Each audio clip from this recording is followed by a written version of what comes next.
หมายสูงพี่น้องผู้ปันแห้งสื่อข่าวแซนมีเดียเขาดังเสียงนะคะเนาะเมื่อได้ก็มีงานในวันที่13เดือนธันวาคม2026นะคะปุ่นดันได้รายการข่าวค่ะตอนนี้ได้ก็เดี่ยวดังข่าวเงาเกี่ยวกับเวลองซึกเก่าก้าง MNDAA นับโหเหงเกาะนะคะเขาปิกล้อมไว้จีเวงกดขายสิแล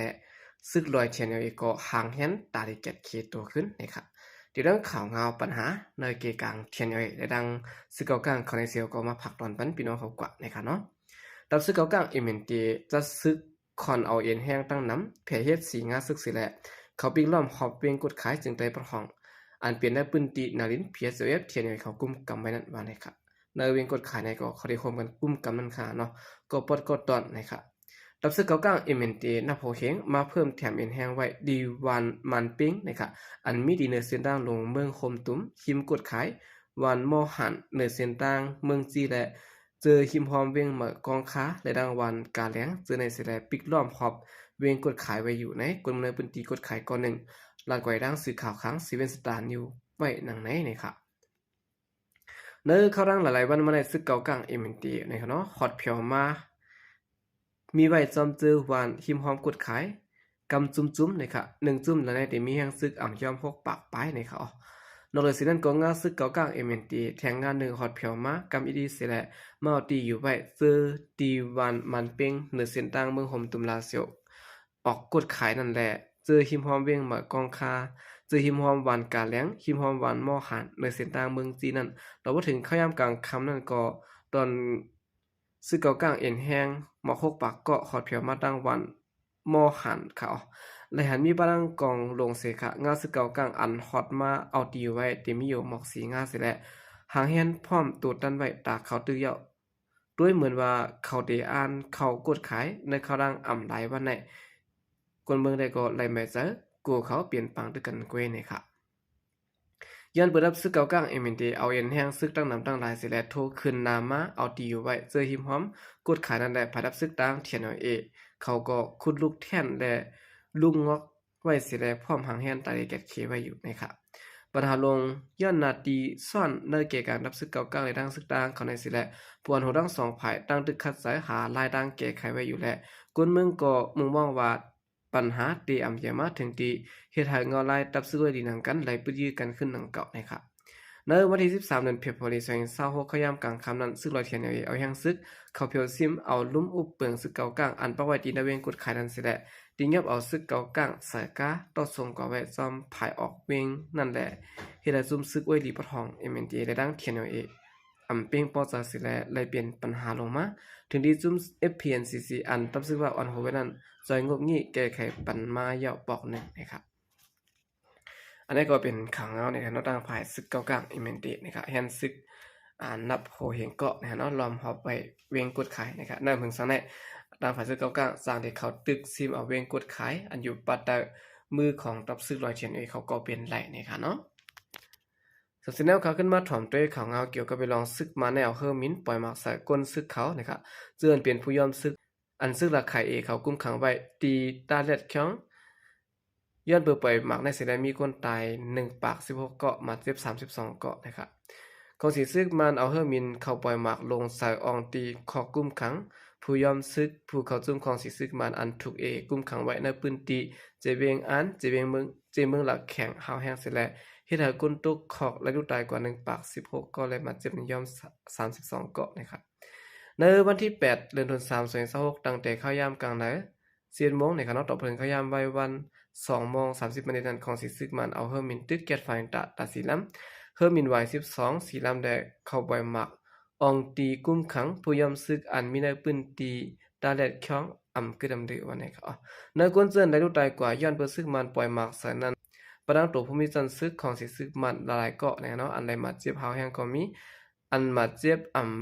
ปอหาวแห้งก็มีนะครับอันมาเจ็บอีก็มีตั้งนำเลยสินั้นก็คนเมืองเจื้อนถูกกุมขังไว้ที่ในคอกนั้นก็เลยตายมาเจ็บจำกำพองนะครับแหล่งข่าวนักปืนตีลัดว่าเนื้อกาของสีซึกมันปล่อยหมากลงสะเนื้อปืนตีอยากแข็งนั้นอันในเปลี่ยนก้นซึกมันเข้าหนังกันค่ะอันย่อมเฮ็ดผู้ย่อมซึกสิระยะเขาตียับกุมขังไว้นั่นแต่และลูกตายนำเลยเปิ้นให้เขา ยามเดี๋ยวแต่ย้อนเปิดถูกเนี้ยปล่อยหมักใส่แลตาเดแจกเพฮู้ไล่จื่อเสียงขับตัวตายกำพองนั้นเป็นรองอยากพืชไว้เสียมกาตัวตายเขาก็เปลี่ยนปิดเปลี่ยนปอดเสียเลยหายลายกว่าก็มีนะคะตาเดฮู้ไล่สายไม้ก้นตายและก้นหมัดเจ็บแต่ตอนนั้นก็ผายตับซื้อตะแข่งเอเขาตึกกดทัดลายโหยอยมันไว้แทงอยู่นะคะย้อนเปิดของสิซึกมันเอาเพิ่มมิน8ล้ำปล่อยหมักดึกในครึ่ง3ชั่วโมงปลายและล้ำคัดไว้ว่าปางเศร้าเจอนั้นได้รู้แล้วกว่าเคยสำมดวันนะคะโรงงานของสิซึกมันเอาเพิ่มมินตึกโตนั้นได้ถูกของสิซึกมันแบบเนเซซ่อมว่ามีก้นซึกเก่าเขาและป้าผู้เขาจุ้มอันยอมซึกเขาสังเสียก็วันนะคะเอาเดียนตับซึ่งละแข่งให้เขากุ้มคำไว้ผู้ยอมซึ่งและกวนในมู่หอเฮิรนลูกแม่เขาซึ่งนั้นเมื่อวันตั้งก่อของสิซึกมันยามเอาเฮิรมินปล่อยหมักใส่เหมือนกันนะคะอันนี้ก็เป็นรายได้สั่งประทานของสิซึกมันเนาะส่งเครื่องบินดึกสุดได้เมื่อปล่อยหมักใส่กันนะคะเพื่อการซ้ำกว่าเงี้ยสตีตั้งผ่ายตับซึกละแข่งเขากุ้มกำไว้กวนซึกเก่าเขานั้นนะคะสืบเสนอขาขึ้นมาถ่อมด้วยข่าวเงาเกี่ยวกับเวลาตับซึกไทยในขณะไรปุดยื้อกันตั้งซูมต่อยาเมากำตีหิมแดนดินในสีเวียงเมืองผางซิมระยามะ450,000 เมตรนะครับลองได้เปลี่ยนกว่าในวันที่11เดือนธันวาคม2026ขยามไว้วัน1:40 นนั้นพอตับซึกไทยตึกออกเรียบยามเอาห่มลมจอมแดนดินตีเส้นตั้งเถินหิมแดนดินนั้นไหลตื้อยื้อกันตั้งซุ่มกวนลักต่อ2ยามเมากำตีหิมเส้นตั้งลอยโหล้วนหิมวันปริวันแน่นอนวันมงซุ่มม่อนปิ่นสีเวียงเมืองผางสิตอนเกียงใหม่นั่นนะครับว่าเสเป็นรองพื้นที่กันย้อนนั้นภายตั้งซึกไทยไหลปิกล้อมห่มลมไว้ในพื้นที่นั้นเสียและเอาแห่งซึก2จุ้มเข้ากดทัดด้วยในพื้นที่นั้นเสียกนปาเปิดลักต่อสงยาเข้าเมืองเขาเปียดวางเปิดยาเข้ากำพองเสียและปลายหลอดก่อเสียเพื่อว่าเจ้าหน้าที่เขาเข้ากดทัดด้วยในพื้นที่นั้นไหลทั่วพันถุงเปิดยามะ3ถุงห่มกันทั้งหมดที่มีอยู่หมอก 450,000 เมตรวันนี้ครับถึงมาเขาย่ำโหคำหาโมงนั้นก็ภูมิปุ่นพรระดับศึกไทยและจุ่มผายเกี่ยวข้องนะเนาะป้าเจียมผายพองงำจีเวียงเมืองผังปลิกปะเลียนลิ้นตับจุ่ม334และดังหงปลิกเมืองผังนะครับโฮมกันกว่าจะเรียดปางสับแจงข่าวและปันข้อมูลตีสื่อข่าวเกี่ยวกับเวลองอันไรตียาเมากำอันไรลัดมาปานนั้นเสียแล้ววันนั้นก็คู่ของอันยึดไรทั้งหมดนั้นส่งกว่าหมอปันตีหงปลิกเมืองผังตีสืบเอาเรื่องจ้อมหนังไม้มีจึงเมืองมีนะครับโอเคนี่ก็เป็นข่าวเงาในคณะต่างฝ่ายศึกไทยนะครับไล่ปื้ยื้อกันต่างจุ่มตัวยาเมากำนะครับสืบเสนอเขาขึ้นมาถ่อมด้วยข่าวเงานอกเมืองนะครับเนาะคือสร้างพออันต่อสงกุลกะของเมืองไทยนะครับยายืตีซ่องเก็บฮอมุด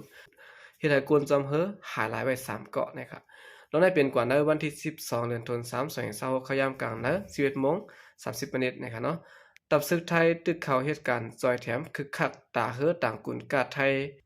มายูรีนาลีบางกอกนะเนาะอันยายืตีเหนือน้ำปางหลายซ่องเก็บข้อมูลนั่นสิแหละกลเหตุการณ์นั้นนั้นก็หายไปอยู่ในสื่อข่าวไทยออกข่าวไว้นั่นเองจำหนังข่าวง่าภายการค้าขายเหนือน้ำปางหลาย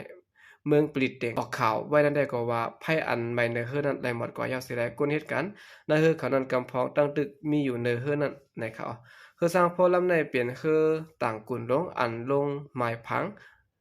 ในเมืองไทยเสียได้โคบานีอันไหนปักไว้ตีกรุงเทพนะครับแล้วว่าคือต่อสองก็กุนลำในลวดตีเวงดูไปเมืองห่มตุ้มอาหรับเอมิเรตส์และตึกเตมุงกว่าตังเมืองอินเดียเพราะเมืองเฮอนั้นดีกว่าสูดีตาเฮอกันตลาดนั้นไว้เสคำนำซ่องเก็บข้อมูลเยอะนั้นเลยถูกกาจุ่มยิบกองกลางอันนำหูจักตึกยื้อสาเสและเฮ็ดให้ห้องอินกินภายหลังเฮือนั้นไล่ถูกไม่กว่าและก้นเหตุการณ์23ก็ไล่ปล่อยภาพแบดเฮือนั้นเสียเอาสายใจรอดไว้นะครับในก้นเฮือนั้นก็ตั้งภายตับน้ำโอมันแน่นอนไล่เข้าจอยแถมไว้ลูกเฮือ20ก็สิและตา3ก็ได้ก็ตึกหาไล่ไว้อยู่นะครับต่อเร็วภายดังเจ้าหน้าที่ไทยโฮมดังรุมกับสารนงพ้องลงการนอกเมืองไทยและห้องการภายเริ่มหลายเขาได้โฮมกันดังตับนำไทยสิและเขาก็จอยแถมกวนจำเฮือสิและหาเขาบอกมือขึ้นเมืองไทยไล่หนังรถเพลีงามเนี่ยครับอันนี้ก็เป็นข่าวเงานอกเมืองนั่นค่ะเนาะตีซองเก็บข้อมูลได้ก็ตั้งภาคอีหลานได้ก็เป็นภาวะห้ามคือกูล้ำเนี่ยเนาะอันมึดคือจำใจกันตั้งอเมริกันผู้กว่ามารัดขามกว่ามาอันใดพื้นที่ซองเก็บข้อมูลเนี่ยวันไหนอยู่นะครับโอเคกำเนิดสนก็ยินจมนับยามกูมันถึงพี่น้องผู้กำแถมบันเทาเขาทางเสียงอยู่เขายินจมนับยามยามน้ำเสกขาใจก็เดียมาส่งค่ะ